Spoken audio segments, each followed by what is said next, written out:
ሰላም ጤና ይስጥልኝ ውድ የ24/7 ዜና ተከታታዮቻችን፣ የሰዓቱን ዜና ይዤ ቀርቤያለሁ። እስከ ፍጻሜው አብራችሁን ቆዩ። የምንለቃቸው መረጃዎች እንዲደርሳችሁ ላይክ፣ ሼር እና ሰብስክራይብ ማድረጋችሁ እንዳትረሱ በማለት ወደ ዜናው አለፍኩ። ጠቅላይ ሚኒስትር ዶክተር አብይ አህመድ በደቡብ ኢትዮጵያ ክልል ጋሞ ዞን በተከሰተው ድንገተኛ የመሬት መንሸራተት አደጋ ሕይወታቸውን ላጡ ዜጎች የተሰማቸውን ሐዘን ገለጹ። ጠቅላይ ሚኒስትሩ በማህበራዊ ትስስር ገጻቸው ባሰፈሩት የሐዘን መግለጫ መልእክት በጋሞ ዞን ጋጮ፣ ባባ እና ሌሎች ወረዳዎች በበልግ ዝናብ ምክንያት በተከሰተው ድንገተኛ የመሬት መንሸራተት አደጋ ሕይወታቸውን ላለፉ ዜጎችን የተሰማኝን ሐዘን እገልጻለሁ ብለዋል። መንግስት ለተጎጂ ወገኖች አስፈላጊውን ድጋፍ ማድረጉን እንደሚቀጥል አረጋግጠዋል። ችግሩን ለዘላቂነት ለመፍታት እንዲቻል ተገቢውን ጥናትና ስራ መከናወን አለበት ያሉት ጠቅላይ ሚኒስትሩ ዶክተር አብይ አህመድ የጥንቃቄ ተግባራት አስፈላጊ ናቸው ሲሉም አጽንኦት ሰጥተዋል። የሲዳማ ብሔር ዘመን መለወጫ ፍቼ ጫምባላላ በዓል በሶሬሳ ጉድማሊ በልዩ ልዩ ዝግጅቶች እየተከበረ ይገኛል። ከማለዳው 10 ሰዓት ጀምሮ የሲዳማ የባህል አባቶች የቄጣላ ስርዓት እያሳዩ ወደ ሶሬሳ ጉድማሊ አቅንተዋል። የፌዴሬሽን ምክር ቤት ዋና አፈ ጉባኤ አቶ አገኘው ተሻገርን ጨምሮ የፌዴራልና የክልል ከፍተኛ የሥራ ኃላፊዎች ተጋባዥ እንግዶች ተገኝተዋል።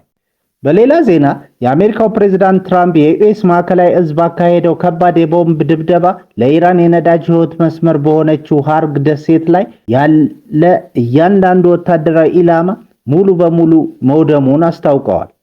የኢራን ባህር ዳርቻ በቅርብ ርቀት ላይ የምትገኘው ይህች ደሴት 90 በመቶ የሚሆነው የሀገሪቱ ድፍድፍ ነዳጅ ወደ ውጭ የሚላክበት በመሆኑ የኢኮኖሚዋ ዋነኛ ምሰሶ ናት። ወደ ቻይና እና ሌሎች ሀገራት የሚጓዙ ግዙፍ የነዳጅ ጫኝ መርከቦች መነሻ የሆነችው ይህች ደሴት መመታቷ የኢራንን ኢኮኖሚ ክፉኛ እንዳያዳክመው ተሰግቷል።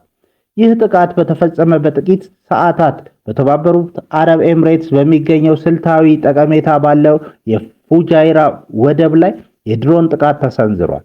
በወደቡ የአየር መከላከያ የተመታ ድሮን ስብርባሪ በነዳጅ ታንከሮች ላይ እሳት በማንሳቱ አንድ የጆርዳን ዜጋ ተጎድቷል። ቢያንስ 2 ታንከሮችም ጉዳት ደርሶባቸዋል። የነዳጅ ጭነት ስራዎች ለጊዜው ተቋርጠዋል።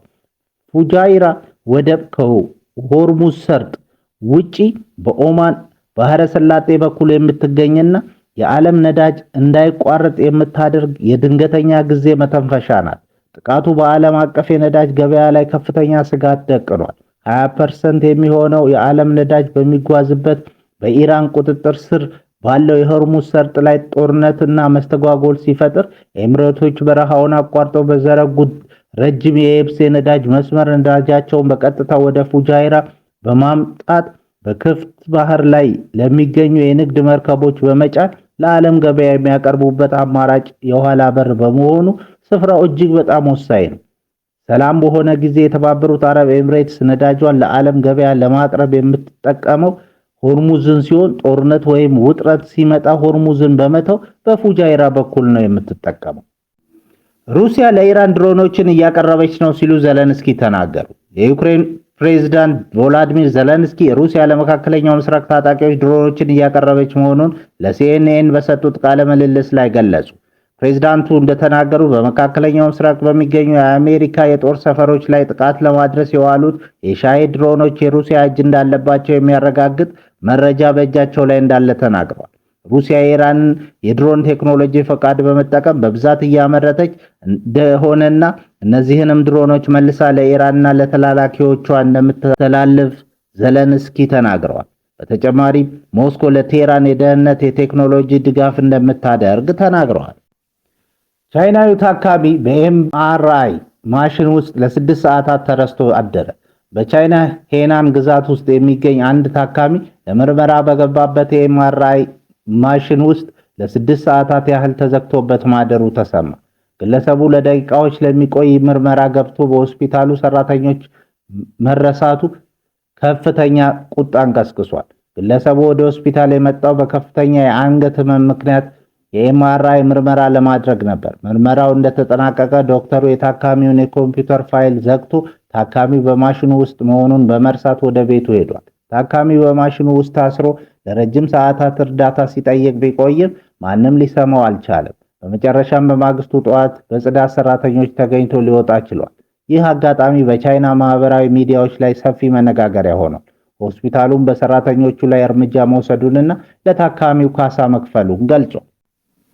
እስራኤል የሁቲ አማጽያንን ለመዋጋት በሶማሊላንድ የጦር ሰፈር ልትገነባ ነው መባሉን ሀርጌሳ አስተባበለች። በአውሮፓውያኑ መጋቢት 11 ብሉምበርግ ባወጣው ዘገባ እስራኤል እና ሶማሊላንድ የደህንነት ስምምነት ለመፈራረም ውይይት እያደረጉ መሆኑንና ንግግሩ በበርበራ አቅራቢያ ለእስራኤል ይዞታ መስጠትን እንደሚያካትት ገልጾ ነበር።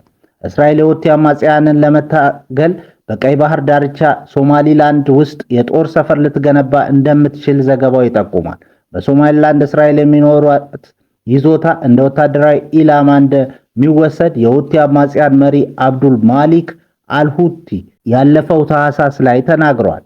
ሶማሊላንድ የሀገርነት ዕውቅና በመስጠት የመጀመሪያ ሀገር በሆነችው እስራኤልና በሀርጌሳ መካከል ተደርጓል የተባለውን ውይይት ሞቃዲሾ ውድቅ አድርጋለች። የሶማሊያ ፕሬዝዳንት ሐሰን ሼህ መሐመድ በጥር ወር ከአልጀዚራ ጋር ባደረጉት ቆይታ እስራኤል በሶማሊላንድ ወታደራዊ ሰፈር ብትገነባ የሞቃዲሾ ሉዓላዊነት እንደምትጥስ አስጠንቅቀዋል። ከቢቢሲ ማብራሪያ የተጠየቁት የሶማሊላንድ የውጭ ጉዳይ ሚኒስትር አብዱርሃማን ዳሂር አዳም ከእስራኤል ጋር ያላቸው ግንኙነት በጋራ ፍላጎት ላይ የተመሰረተ መሆኑን ገልጸዋል። ሁለቱ ሀገራት አንዳቸው ለሌላቸው ዕውቅና ስለሰጡ ዲፕሎማሲያዊ እና ምጣኔ ሀብታዊ ትስስር መፍጠር እንደሚችሉ ተናግረዋል። ሆኖም ግንኙነታቸው ወታደራዊ ትስስርን እንደሚያካትት ጠቅሰዋል። የውጭ ጉዳይ ሚኒስትሩ ሶማሊያ የጦር ሰፈር የምትገነባበት ቦታ ከሶማሊላንድ አለመሰጠቱን ገልጸዋል። እስራኤል በሶማሊላንድ የጦር ሰፈር እንድትገነባ ስምምነት ላይ ተደርሷል የሚሉ የመገናኛ ብዙሃን ዘገባዎች ከአውድ ውጪ የተወሰዱ ናቸው ሲሉም ተናግረዋል። ሶማሊላንድ በምስጢራዊ ስምምነቶች ውስጥ እጇን እንደማታስገባ የገለጹት የውጭ ጉዳይ ሚኒስትሩ በድብቅ ውይይቶች ተደርገዋል የሚሉ ዘገባዎች ሶማሊላንድን ለማጠልሸት ያለሙ ፕሮፓጋንዳዎች ናቸው ሲሉም ከሰዋል። እነዚህ ዘገባዎች ትክክል አይደሉም፣ ሁቲዎችን ስለማጥቃት የሚያትት ዘገባ የሶማሊላንድ ጠላቶች የሚነሱት ፕሮፓጋንዳ ነው ሲሉም ለቢቢሲ ተናግረዋል። ሶማሊላንድ በየመን ውጥረት ውስጥ ተሳታፊ እንዳልሆነችና ሁኔታው ሀርጌሳ ላይ የተለየ ስጋት እንደማይደቅኑ ገልጸዋል። ሶማሊላንድ ከእስራኤል ጋር ያላት ግንኙነት ከሌሎች የቀጠናው አገራት ጋር ካላት ትስስር ተለይቶ መታየት እንደሌለበት የውጭ ጉዳይ ሚኒስትር አክለዋል። ሶማሊላንድ ከእስራኤል ጋር የምጣኔ ሀብትና ስትራቴጂክ ወዳጅነት ለመመስረት ዝግጁ ናት። አሁን ላይ የተጀመረ ነገር የለም፣ ውይይት ሲኖርም በግልጽ ይካሄዳል ብለዋል። የጦር ሰፈር ግንባታ ፍጹም ሐሰት ያሉት የውጭ ጉዳይ ሚኒስትሩ ከዘገባው ጀርባ ያሉት ሶማሊላንድ በዓለም አቀፍ መድረክ በተዛባ መንገድ እንድትሳል የሚፈልጉ ናቸው ሲሉ አክለዋል። ቡራን አድማጮቻችን ለሰዓቱ ያልናቸውን ዜናዎች በዚህ እናበቃለን።